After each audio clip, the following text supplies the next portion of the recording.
The Kawasaki Ninja 650. Man, we've just finished off our ride review of this motorcycle, and it is as good as I remember it. Because I used to have an ER6, which is pretty much the exact same motorcycle. The Ninja 650 is the successor to that bike, but it still has the same engine and pretty much the same performance as it used to. But this bike is so much fun. It brings back so many good memories that I had on that old ER6.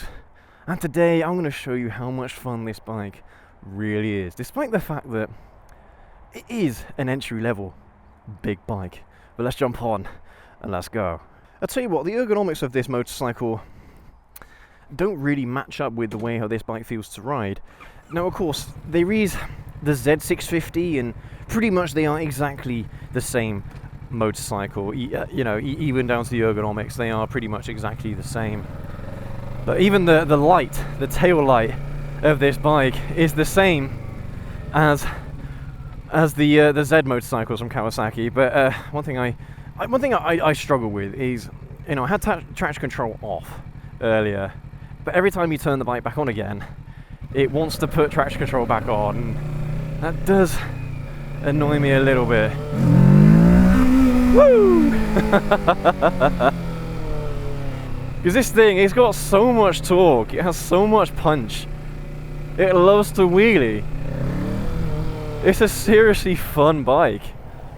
Let's go this way, but this way isn't quite as good. Woo! I mean, that's a baby wheelie right there, but it is addictive, and that's the thing, that's what torque does, especially because you're sitting quite tall and you're sitting quite a neutral riding position. It really does want to play with you.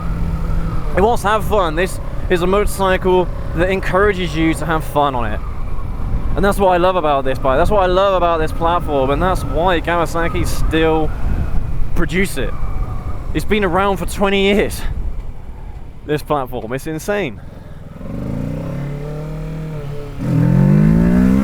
Yeah, boy! It's a shame we don't have the Insta360 today, as I'd be able to show you how far the wheel's coming up off the ground. It's not coming up very far, maybe, I don't know, a few inches, but still it adds to the fun nature of the bike. It really wants you to have fun, as I mentioned, and that's pretty much the best way I can describe it, despite the fact that the conclusion that we had on our ride review was that this bike is incredibly approachable for anyone who's looking to get into big bikes. It's still even a lot of fun for experienced riders.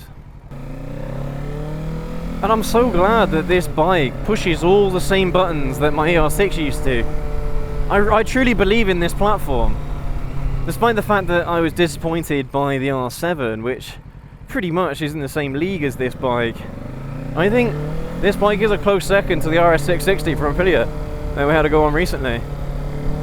It's incredibly good, and because it's so light, you can really throw it into corners.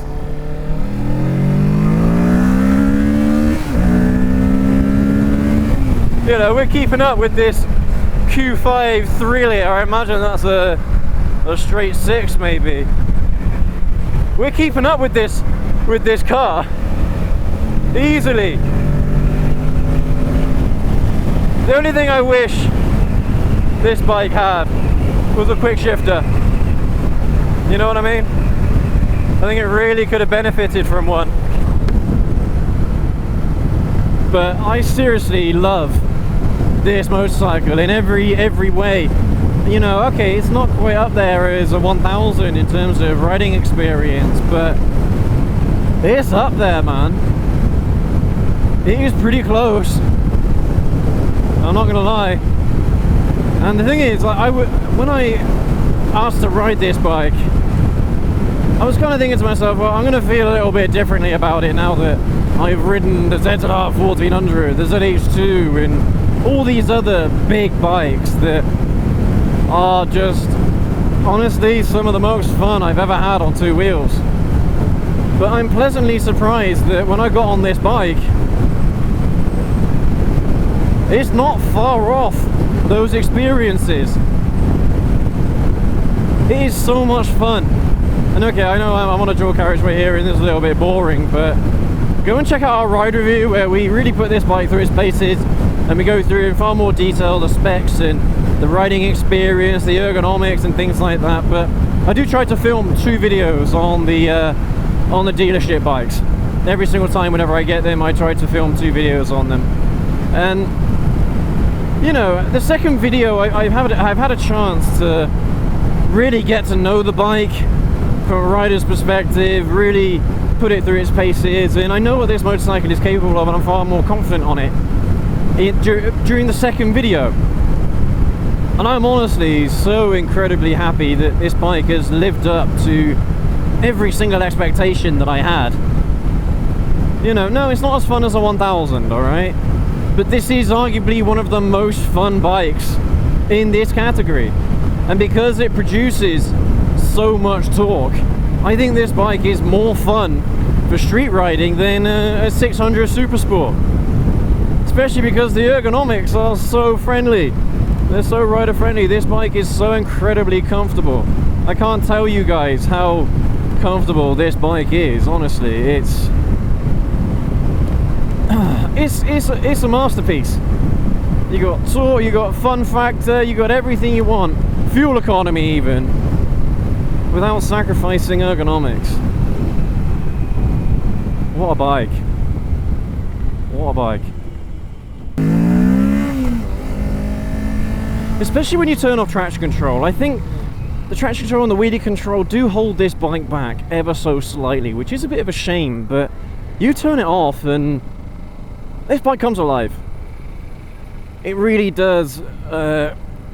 It turns the bike into the experience that it should be, you know? Yeah, it is great to have traction control, it's great to have wheelie control and things like that, but when it's a platform that is like this, hamstringing it like that, limiting it like that, isn't good for the experience. Of course, it does provide a safety net for riders who aren't quite as confident or things like that, but when you start getting to know the bike, when you start getting confident with it, I think turning off traction control on this bike actually will turn it into a bit of a monster. You will unleash the monster that this motorcycle is, and that is absolutely fantastic, you know? But yeah, the thing is, the reason why I got rid of my ES6 is because it got a bit long in the tooth, and I kind of wanted to experience other bikes. I wanted to know what else was out there. I had that bike for 8 years. I wanted to know what else was out there, and I'm so glad that I did. But at the same time, I'm so glad that I picked such a good bike as my first big bike. I'm so glad that it was that good. I mean, that's why I kept riding it for so long, you know what I mean? Because it was that good.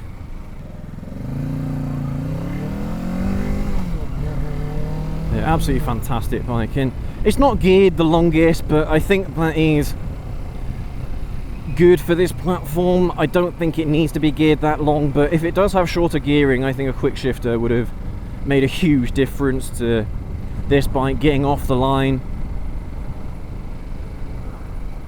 Because, I mean, you do have to short shift it a little bit if you're trying to get up to 60 mile an hour with it. Because you drop off, in terms of power, you do drop off as you approach 10,000 RPM. But yeah, that's the only thing really, it's the only gripe that I think I have with this bike. And cruise control. It would have been nice if this bike had cruise control. And I think that would have made this bike, honestly, the top contender in its class. Right now, the RS660 is the top contender in the class for sure. But that is a seriously fun bike, man. That's a 650 parallel twin that's producing 100 horsepower and a load of torque. That RS660 is so good. I seriously love that motorcycle, but Ninja 650 is up there, man. You're not missing out on an awful lot if you decide to get one of these over an RS660, and not to mention you are paying an absolute fortune for the RS660, whereas this is far more reasonably priced. Honestly, I'm going to be sad to let this bike go because it does bring back so many good memories. But would I buy another one? Probably not. Because I've been there, I've done that. I've had this bike pretty much in its older form, but it is not changed all that much, to be honest with you. I think it is geared slightly differently, so it's producing a little bit more torque down the lower end of the RPMs, which is absolutely fantastic. I love that. But I wouldn't buy another one of these motorcycles. However, if you've not had one before and you're looking for a middleweight bike that is insanely comfortable, then this is a fantastic choice. And if I was in your shoes, I would absolutely buy one. The price, the performance, the ergonomics, what you get with the bike as well, really, really good. And I think, yeah, having a quick shifter, maybe not, cruise control not as important. Quick shifter, had a quick shifter. That's what this bike needs. I think if Kawasaki are going to release another iteration of this bike, another generation of this bike, they need to add a quick shifter. But once they've done that, they've got an absolute winner on their hands. Alright everyone, well, I've honestly had so much fun. I was going to say with the R6, with the Ninja 650 from Kawasaki. This bike seriously is a hell of a lot of fun, and what more can you ask for a motorcycle? If it's fun, you know, if it puts a smile on your face, it's a really good bike. And this bike has fun factor in spades. It's really damn good. And if you're looking at one of these bikes, whether you've just come off your A2 or, I don't know, maybe you've gone direct access and you're looking for an entry-level big bike, this is absolutely perfect for that use case. And whereas with the R7 I struggle to think, well, who is that bike for? I know exactly who the Ninja 650 is catered to, and it is a lot of people. I think a lot of people would have a lot of fun on this bike. No, okay, it's not the sportiest riding motorcycle in the world. It is incredibly light though, and you're getting a super sport-like experience without the ergonomics. What more do you want, man? I like comfy bikes. Yes, I do enjoy running super sports. I've owned a lot of super sports, but these kinds of motorcycles are really good, especially if you want that sporty look, but you're getting a little bit older and you can't quite ride a super sport anymore. The ergonomics are a bit too aggressive for you now. Something like this is honestly really good. Unlike the RS660 and unlike the R7, that have got incredibly aggressive ergonomics that are very uncomfortable.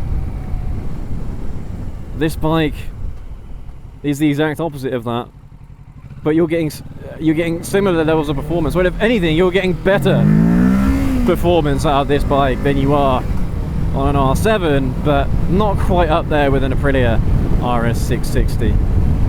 But there you have it, everyone. I hope you've enjoyed this ride out with me today. Thank you so much for watching. Let me know what you think of the Kawasaki Ninja 650 down in the comment section below. If you've owned one, or maybe like me, you've owned an ER6 from back in the day, let me know what you think about these bikes in the comment section below. Man, this is such a lot of fun. I absolutely love this thing. But as always, go ahead, leave that like, hit that subscribe button and that notification bell so you don't miss any more of our Kawasaki motorcycle reviews or general kind of videos for Kawasaki riding experiences. And we'll catch you all in the next video, everyone. Take care, ride safe.